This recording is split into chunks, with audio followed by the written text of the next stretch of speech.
Before we get started, I have a quick favor. I've been self-funding the Finding Genius podcast for 5 years now. I've done over 3,000 episodes. And as you can see on YouTube, we're up over 1 million views on the channel, which is fantastic. The next thing I really want to push on is to get up to 10,000 subscribers. Because once we do, we'll be able to put a donate button and we'll be able to solicit donations to help keep the podcast running and to also get the Finding Genius Foundation moving along. We have a big project studying anxiety, depression, and PTSD and working on a product to help people overcome these problems because I've seen them explode recently after the last 2 years of the whole virus situation. So if you would, please subscribe to the podcast. That would help us tremendously. Give us a thumbs up and check in the description for Buy Me a Coffee. It's about $5. If you could buy me a coffee, I'd really appreciate it. It would help keep the channel going, and I love coffee. Thank you. Forget frequently asked questions. Common sense, common knowledge, or Google. How about advice from a real genius? 95% of people in any profession are good enough to be qualified and licensed. 5% go above and beyond. They become very good at what they do, but only 0.1% are real geniuses. Richard Jacobs has made it his life's mission to find them for you. He hunts down and interviews geniuses in every field: sleep science, cancer, stem cells, ketogenic diets, and more. Here come the geniuses. This is the Finding Genius Podcast with Richard Jacobs. Hello, this is Richard Jacobs with the Finding Genius Podcast. My guest today is Karen DeCocker. She's a VP of Clinical Services at Stella Mental Health. So we're going to talk about the use of ketamine, either maybe perhaps by injection or by infusion to help people that have depression and other, mental issues and, all the other things that Karen does. So welcome, Karen. Thanks for coming. Thank you so much for having me today. Yeah, if you would, tell me a bit about your background. How did you get involved with, with ketamine infusions and, what's your backstory? So I have a long, varied, circuitous route in healthcare, but the most recent iteration is I've been a long time faculty member, kind of academic researcher, and was kind of settled into that position in teaching, and most recently Rush University here in Chicago, where I'm located. And during that work, I was working with a small veteran population in a program that was focused on treating veterans and kind of offering long-term support. And it was actually those patients in particular that kind of started me down this long path of really re-understanding what I know about mental health, what I used to teach to students in psychiatry, residents, nurse practitioners, and really challenged my understanding of what we had been doing for a long period of time. But in the beginning, started as any good nurse, and over time realized how important cognitive functioning, mental health symptoms, and kind of what was going on really was at the core of many of our other physical body health symptoms, how that kind of all interconnected. I became a nurse practitioner and kind of moved in that direction after academia and really kind of changed the whole focus of what my career is heading towards. How did you get involved with ketamine? How long has ketamine been around? Ketamine's been around for a really long time, but it was used as an anesthetic. And so ketamine is by no means new, but the fact that we're using it more targeted for things like severe treatment-resistant depression, for traumatic brain injuries and so forth is the newer iteration of how we utilize ketamine. But it's been in use since the 1970s as, a medication that's used for anesthesia, for sedation, and so forth. And so it's not until the 1990s that we started to look at ketamine for the benefits of what it might be doing for depression and increasing the brain functioning and regeneration that may decrease those symptoms that we recognize as depression.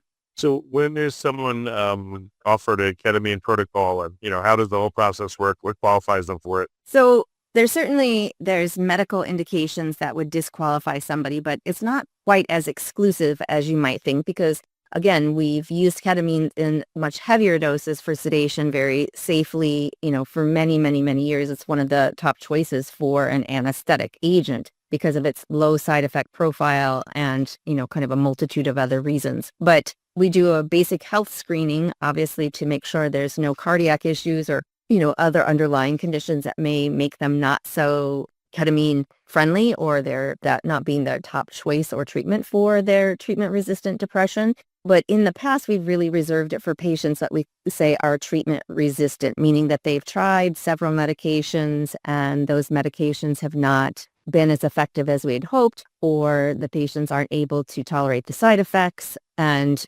are kind of put into this category of treatment resistant, meaning it's been going on for years. It's not a simple one-time, incident that could be related to life events or a certain period of time. But patients who have been on and off medications with little to no success or are just kind of maintaining and just not having a great quality of life is where we start to look at treatments like ketamine. Well, yeah, I've heard it's administered either through injection or through infusion, continuously over an hour. What are the different ways in which it's given to people, and what are the trade-offs? So interestingly is our preferred method is IV, and that is because it's administered in a supervised setting. I know there's, controversy around ketamine and ketamine treatments, and is this leading to potential, ketamine exposure that can lead to recreational use and so forth. So we have a really strong belief of really looking at our patients and seeing if they're a good match for that, if that could be a risk factor. But when it's administered in an office under guidance and in the IV manner, in which is kind of our strong preference, it's a continuous steady dose versus, a spike up like you would see with an injection or even the oral medications that are sometimes used at home. And those rely on, either being absorbed into the gastric system. And so we have to use a lot more to achieve the same effects because it's being, processed through the stomach and absorbed and things versus IM, which is a little bit more controlled and a little bit easier to dose. But when you do it as an injection, we have this big, big spike in, the medication all at once, and then it tapers off. Where IV, it's a slow, steady, and much more constant state over about 45 minutes. And so the patient has a much more controlled experience, meaning that they'll have a period of dissociation, but it's not this wild ride per se. It's much more calm, and it comes on slowly, maintains, and then drops off slowly. And during that time, that constant kind of bathing of the nervous system and the brain seems to lead to longer lasting and more significant outcomes. The last way that most commonly seen right now is through the use of a S-ketamine. It's a very closely related, literally just a molecule off from ketamine. It's the mass-produced by pharmaceutical company Johnson & Johnson, the Spravato nose spray. It's the only form of ketamine that's FDA approved for depression or, treatment-resistant depression. There's a little controversy in when I say this about the idea that in order to kind of get it into the mainstream market, they made small tweaks versus trying to prove ketamine, which we've used for many years very successfully. It was much more difficult to take that anesthetic and get the approval for another form of treatment. We use many, many medications and so forth, what we call off-label, meaning that what they are originally indicated for, we find that a medication may have substantial use or success in other things that it wasn't originally intended to be used for. And so the pharmaceutical industry was able to kind of work around that by just slightly tweaking what ketamine is and offering it in a nasal spray. The benefit to the Spravato nasal spray is that it's covered by health insurance in most cases, whereas the injection, oral route, or IV route right now is not covered by many insurance companies, although we're starting to see that change. We have locations from our clinics in the Utah area, and Utah has a kind of more privatized health insurance versus the big companies like Blue Cross Blue Shield. They have several more privatized health systems in Utah, and they've decided to not fund Spravato, which is much more expensive, and instead will pay for IV ketamine. So we're starting to see a little bit of that shift, which I'm really excited about. But those are the main ways that ketamine is administered. And as far as efficacy, duration, and so forth, IV is kind of the gold standard for that.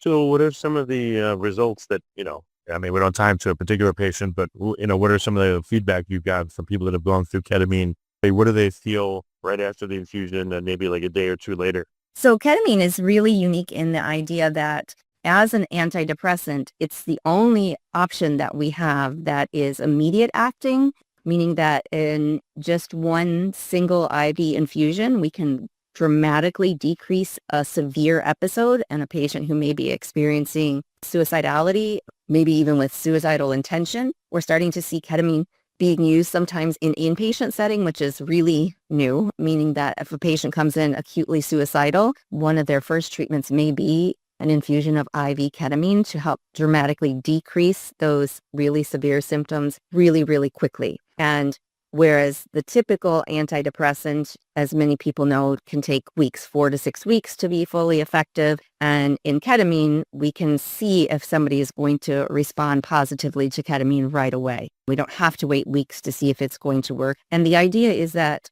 ketamine, and we'll talk a little bit about the stellate ganglion block too. Ketamine is an entire different approach to treating depressive type symptoms. We like to think in, my kind of psych community and the places and the people that I work with right now, and I said I kind of had a shift in my psychiatric perspective, is that we're starting to approach treatment as a biological process versus managing the symptoms. And so instead of thinking of somebody you have depression, somebody is experiencing depressive symptoms because something's not going well. And that not going well oftentimes is something in the brain or the nervous system. And so in particular with ketamine, we know that there's less interconnectivity and decreased neuronal connection in particular areas of the prefrontal cortex, in the hippocampus and so forth. We know that there's less dendritic connection, less brain-derived nutrient factor. And it's kind of that if you don't use it, you lose it mentality. And so when those areas slow, they tend to kind of, spiral downwards. And so this is where we see depression worsens over years, or people who have periods of depression, they become more frequent as they age. Before we continue, I've been personally funding the Finding Genius podcast for 4.5 years now, which has led to 2,700 plus interviews of clinicians, researchers, scientists, CEOs, and other amazing people who are working to advance science and improve our lives and our world. Even though this podcast gets 100,000 plus downloads a month, we need your help to reach hundreds of thousands more worldwide. Please visit findinggeniuspodcast.com and click on Support Us. We have 3 levels of membership from $10 to $49 a month, including perks such as the ability to see ahead in our interview calendar and ask questions of upcoming guests, transcripts of podcasts you're interested in, the ability to request specific topics or guests, and more. Visit findinggeniuspodcast.com and click Support Us today. Now back to the show.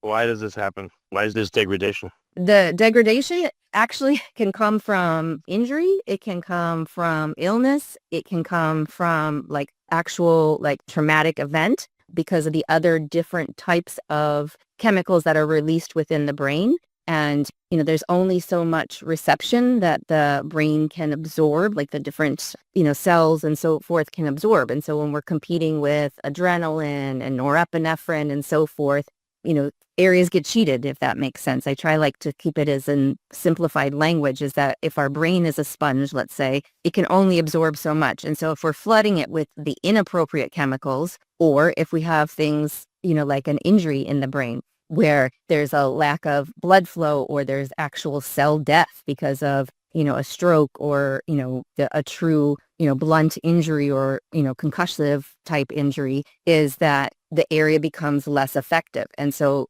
ketamine works on increasing that brain-derived nutrient factor to help start to respike those dendritic connections. And so this is where, it's really a very exciting time in psychiatry, in the idea that we're starting to look at things like dementia and Alzheimer's very differently, and seeing how all of these things are really interrelated, right? And starting to see that, the same sort of brain degeneration that we see in, schizophrenia is really similar to the same sort of brain changes we see in Alzheimer's. And so these things aren't independent of each other. And we're finally starting to make those connections and saying, what can we do to increase the health or restore health to areas that have been damaged, versus let's try and control the symptoms or the feelings that we experience when those things aren't working optimally.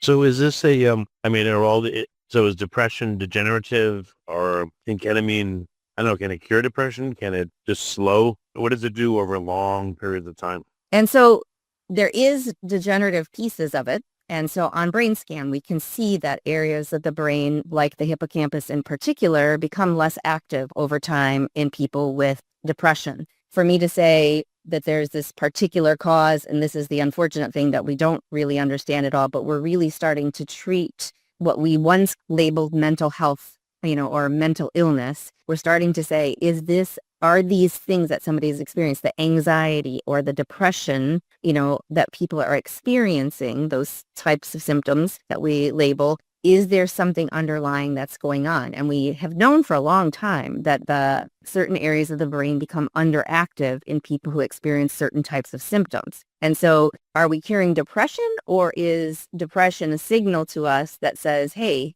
this area of the brain may not be functioning as well as it should be? And part of that goes into the idea when we think about ketamine for a traumatic brain injury is that we know that we can spike the dendritic growth and, we can protect the brain against some of the things that cause damage to it in increasing the growth factors and kind of asking the brain to work around the areas that have been damaged. And similar to like in a person who has a stroke that goes to PT to learn how to walk again or to talk again. It's a long, painful process. But what we're doing is retraining the brain to work around an area that may have been massively damaged. And so when we think about ketamine, we think of it more as a neuroprotective agent that actually protects the cells of the brain from injury and premature death that can often come, with injuries, or if there's an excessive flooding of those things like norepinephrine, adrenaline, and the other things that we associate with trauma and with injury and long-term stress, is that if we're able to heal these areas that are less active, the symptoms that we associate with it, like the depressive symptoms, slowed thinking, lack of energy, whatever you might call it, is actually an indication that something's going wrong. Similar to kind of how we think about chest pain, right? If somebody comes in and says, I have chest pain, we don't say, oh, let me give you some pain medicine for that. We can probably make that chest pain go away. We say, oh, what's going on with that? Is there a clot in the heart? Is there, is it not pumping right? Is there some, like the oxygen isn't flowing from the lungs? We look at all these different things that could be going on with the heart, and we think of heart, like chest pain, as a signal that something's going wrong. But we've never done that with these mental health symptoms. We've called the symptoms the problem versus looking at what it is that's causing those symptoms. Makes sense. Yeah. Yeah. And so the fact that we make this distinction between mental health and physical health, how is the brain and the nervous system not part of the, rest of the body, right? And in fact, I would argue it's probably the two biggest systems in the body, right? Like Dr. Daniel Amen says, the brain is the only organ that is studied but never looked at. Right. And so we've always jumped to the symptoms are an illness, and we don't do that in any other part of the body. We don't say chest pain is the illness. We say, oh gosh, chest pain means that something's going wrong. Like we don't generally have chest pain. We don't generally have anxiety. And not everybody has depressive symptoms. And so when we look at it, we've been looking at it kind of backwards. And do I believe that every symptom that we have has an underlying treatable cause? Probably. Do we know what it is for many of them? Not just yet. But I would argue that we have to start looking at, when we're talking to patients, we frequently use the idea that if somebody comes in with a broken leg, right, and the bone is clearly broken, we don't send them to rehab and say, let's start strengthening the muscles and things like that. Here's some pain medicine, without first reconnecting the bone, letting it heal, and getting that back into a stable spot before we go to rehab, right? So that would be the therapy and stuff. Huge proponent of therapy. And, I still prescribe many medications, and I doubt that we're ever going to fully get away from medications, at least not in my lifetime. Medications do really serve a positive purpose, but we've overused them and have used them thinking that they're the curative agent. And instead, we're using them to manage symptoms that a lot of times, that if we look at the underlying cause, if we can eliminate that, or if we can boost the brain health and the brain growth, or decrease the sympathetic nervous system response to stimuli, all of those symptoms suddenly go away. And so it's a huge shift. And something I've always believed in, and what's the source of trauma? And I think that that word maybe gets overused a little bit in the idea of like, we talk about, oh, it's just trauma. But understanding what does trauma mean in the idea that, are we talking about a physical trauma, like to the brain, like maybe, concussive injuries, or, we treat a lot of first responders as well as really treat the folks who've been in the military, like the special operators and stuff who've been in concussive blasts and close quarters. So it doesn't have to be a direct injury, like as far as a hit or something, but they're jumping from planes. And so the brain's rattling around. What does that do over time? And how does that change how we think and behave? And so is the jumping and the close concussive blasts that change our personality, that's a traumatic brain injury. But when somebody talks about PTSD, we focus on their anxiety and their depression. Well, the anxiety and depression are coming from those injuries to the brain. It makes sense. Yeah. I mean, yeah, it is weird how things are handled, and there's this dichotomy with mental health versus physical health, I guess you could say. It is strange. So I was going to go back to the anecdotal comments that patients make from ketamine when you're ready, but keep going, please. Sure. So one of the big things, and I think this helps too, so we've talked a little bit more about ketamine, but one of the most exciting things, I think more people know about ketamine than they do about the work on the nervous system as far as understanding PTSD and like severe anxiety and so forth, is that understanding the overactivity of the nervous system leads to a multitude of symptoms and a multitude of, what we call mental health concerns. And so the SGB shot, which is something that's been around since the 1940s, used for pain management and still continues to be used significantly for pain management, we've kind of refined it in the mental health sphere into something called the dual sympathetic reset, or the use of this to help with symptoms of anxiety and primarily PTSD. So the stellate ganglion nerve bundles are what are responsible for the sympathetic part of our fight or flight response. And so over time, as we're infants, our nervous system doesn't know how to protect us very well. It cries, babies, whatever, but there's not a lot of meaning to it. But you throw a ball to a toddler and they don't duck, they don't catch, they, get hit in the face, and you have to say, put your hands out, catch the ball. And they learn that over time. Same thing with something that's hot, right? But as we age, those things become reflexes, right? We don't even think about it. We duck when something comes towards us. We blink. We know not to put our hand towards something hot. And I would challenge anybody to try and push their hand towards something really hot. It's really hard because our nervous system is basically screaming at us, what are you doing?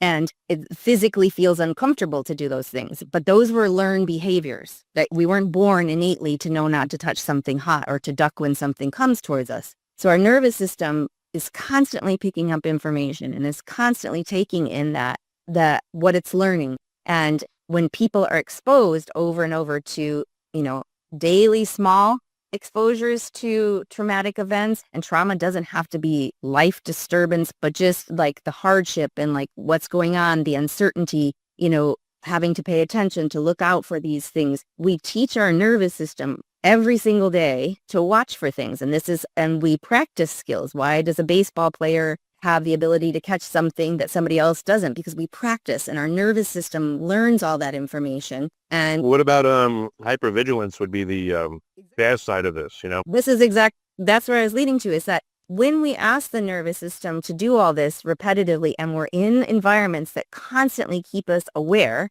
and whether that's for a period of time, like in the military, or a very difficult life situation, or one very big traumatic event that had many components to it, is that the nervous system wants to protect us. And so hypervigilance becomes an extension of that. We've taught it so many things, it doesn't know how to disseminate, right? And it just stays on this constant high alert. And when we talk about things like PTSD, a soldier knows that a firecracker is not going to hurt them, right? They're not thinking, oh, that's a bullet, but their nervous system is hearing that sound and is sending them the chemical messaging that it did when it told them to protect themselves from true danger. The nervous system doesn't, discriminate, even though cognitively we know the difference. Our nervous system doesn't allow us to think through that cognitive difference. And what happens is those stellate ganglion nerve bundles start to make shortcuts to the amygdala, the lizard brain, the non-thinking part of the brain,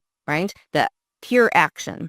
And so though I logically know that the firecracker isn't a gunshot, my nervous system is not allowing me to use the circuitry, the prefrontal cortex of my brain that allows me to think through, is this a firecracker or is it a bullet? It just automatically increases our heart rate, floods us with adrenaline, all those things that are designed to protect us in times of true need. It bypasses the thinking part and just puts us into action. And so that's where the hypervigilance comes in, and people can say, I know that logically. I know that this thing is not real or that's not associated. But in the moment, I only react or have, this immediate reaction to something versus formulating a response. And so the response requires me to be able to think it through logically. An hour later I can, but in that moment, my nervous system says, nope, danger. And because I've taught it that, right, in these different situations.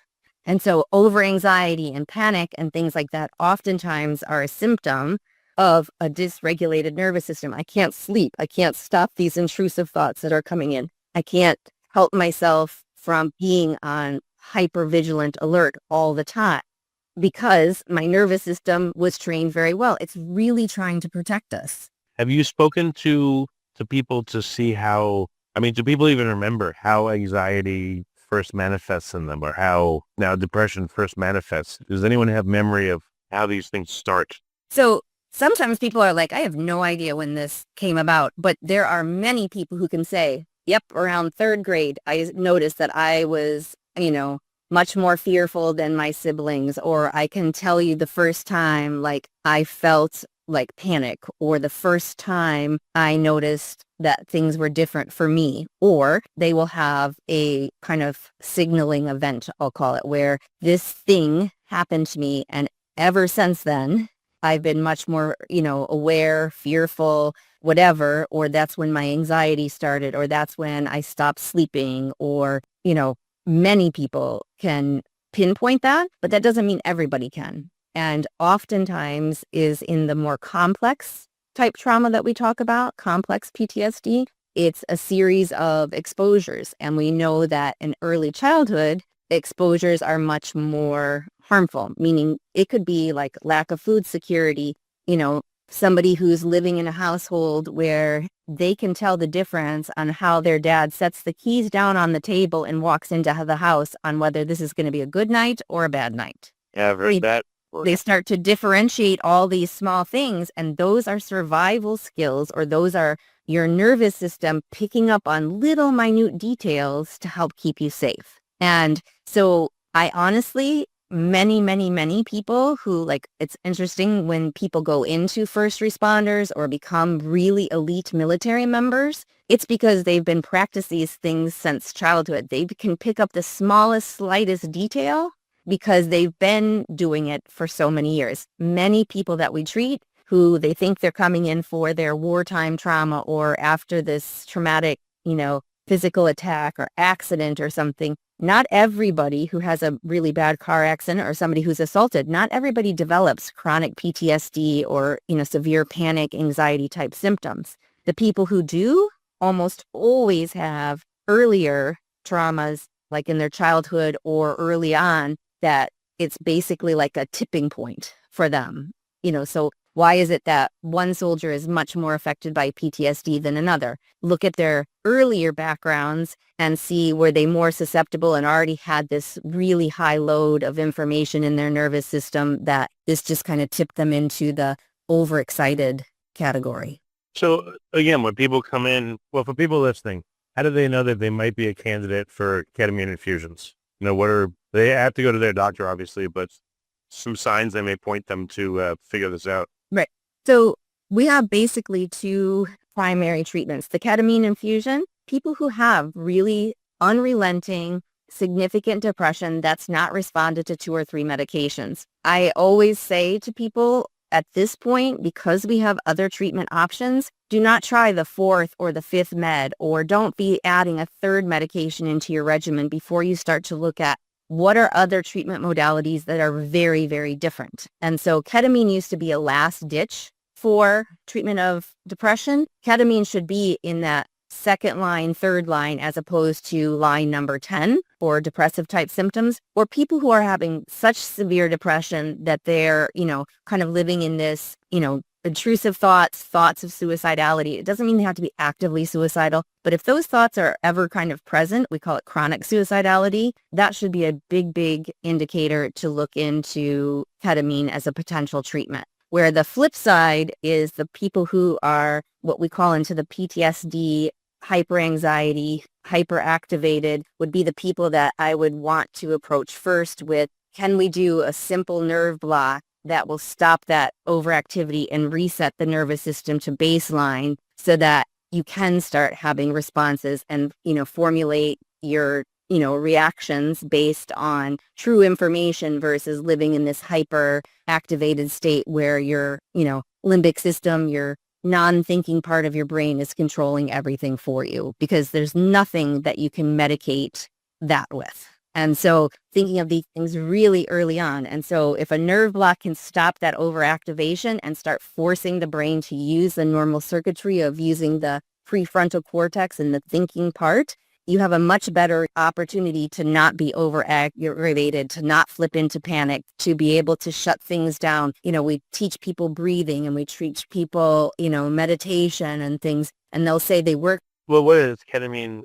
Is ketamine allow people to become responsive when otherwise maybe they'd be too amped up to listen to anything? So ketamine actually is, there's two things. So ketamine, I think of it as miracle grow in the brain. So when the brain is just not responding, is not, the medications aren't lifting the mood and, or the brain is really stuck in this kind of constant dark thinking and, heavy, clouded, and, just cannot move through the brain fog and so forth. That's where I think of ketamine, because ketamine works like miracle grow in the brain. We literally see new dendritic growth within 24 hours of ketamine administration, and it continues on. We have this big neuroplastic window, for this period of time where the brain nutrient factors actually increase. So the brain starts to really kind of spark and grow, where the flip side one is the DSR, where this is where we shut down that overactive process, the kind of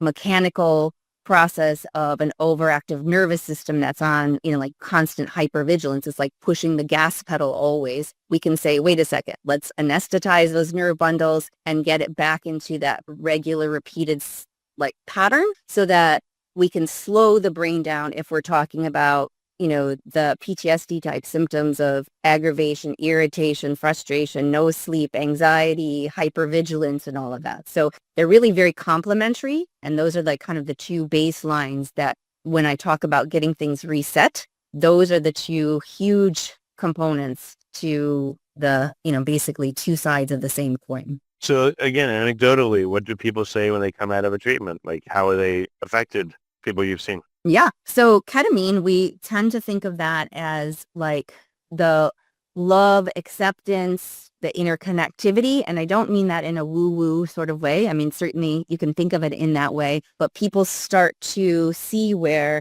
these things are all connected and interrelated, and that they have much more kind of self-acceptance and can look at what's going on in the context of a bigger picture versus being really overwhelmed by maybe some piece that's really negative. They can kind of process through stuff that was really painful or unable to be looked at in a more objective sort of way.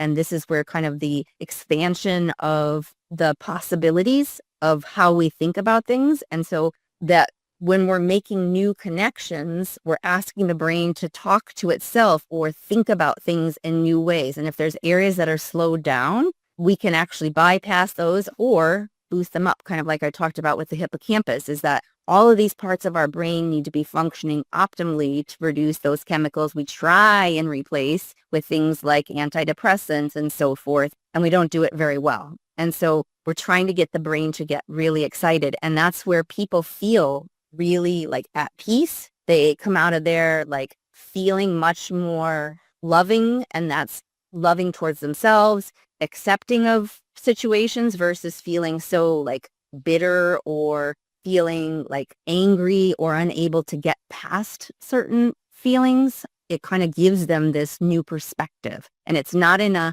oh my gosh, it's, like rainbows and kittens and things like that. It's really like, oh, and it pulls them out of this kind of rutted thinking, if that makes sense. But it's almost, everybody comes out feeling very peaceful, feeling very like had just taken this huge breath. And it was like the longest yoga, massage, relaxation, everything all combined into one session that they didn't have to do anything in other than sit and let that all happen inside the brain, essentially.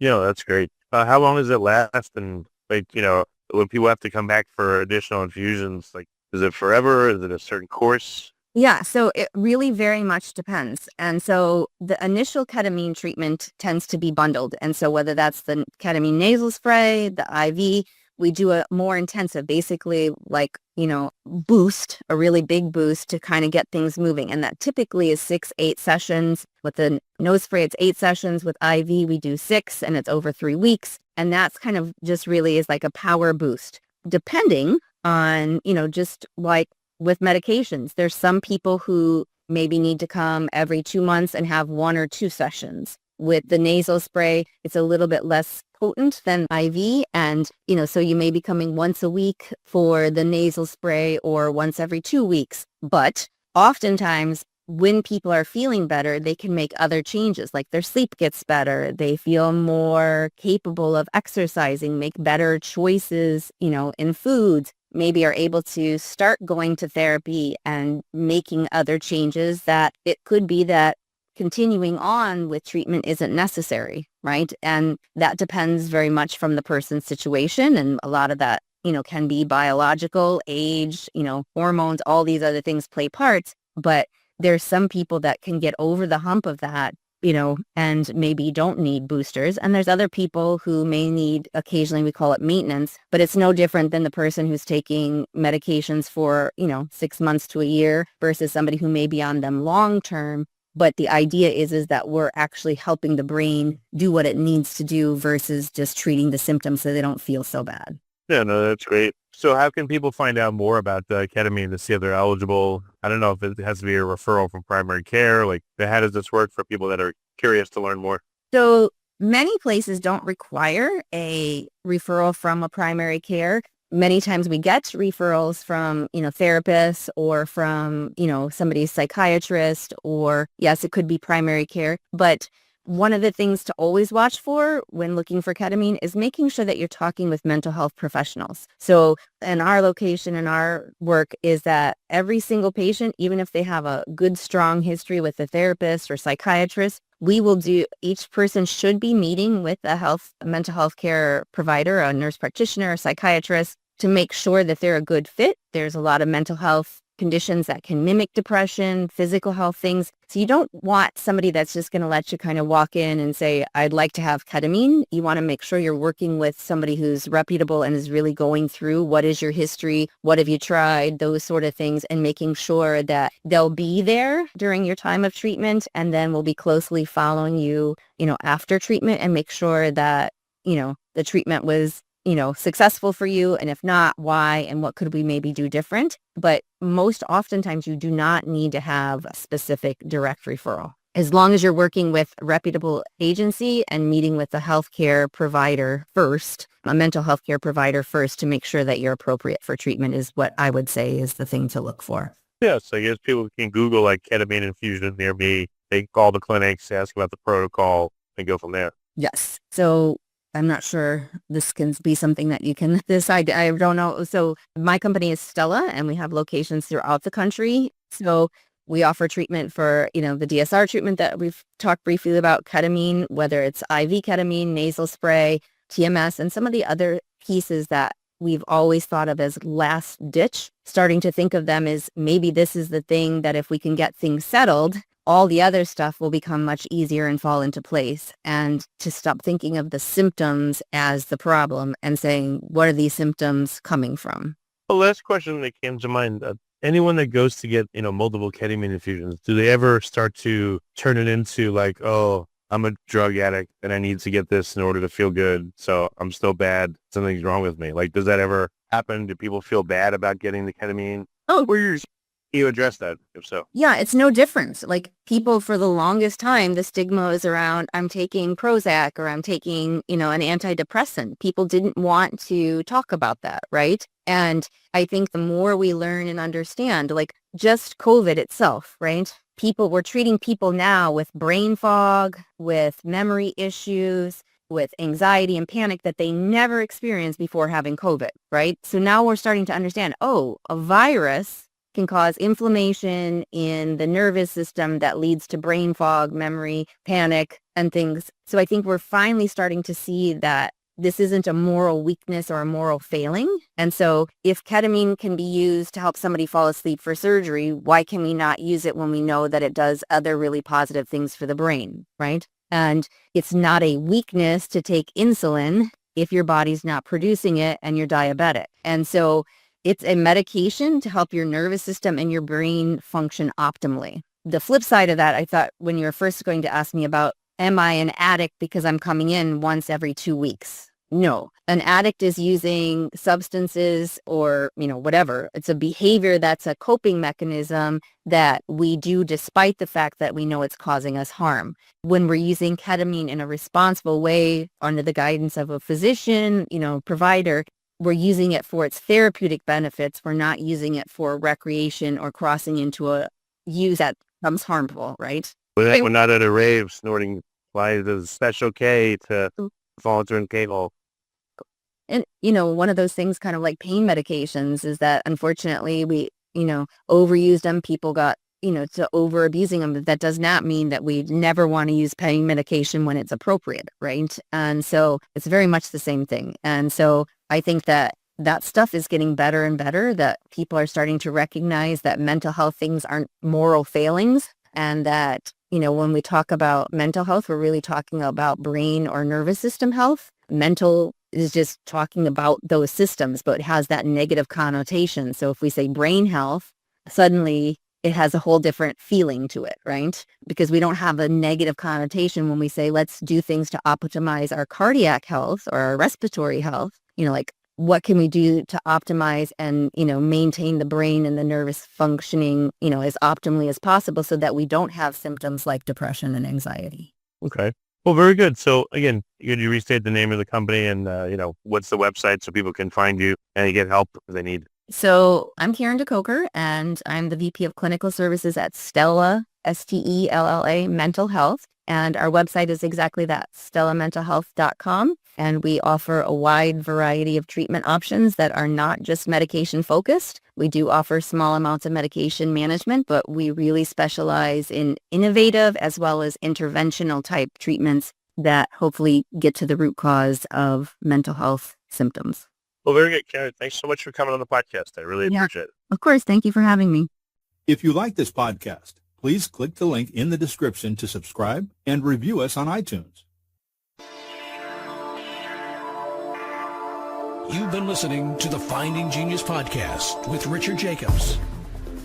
If you like what you hear, be sure to review and subscribe to the Finding Genius podcast on iTunes or wherever you listen to podcasts. And want to be smarter than everybody else? Become a premium member at findinggeniuspodcast.com. This podcast is for information only. No advice of any kind is being given. Any action you take or don't take as a result of listening is your sole responsibility. Consult professionals when advice is needed.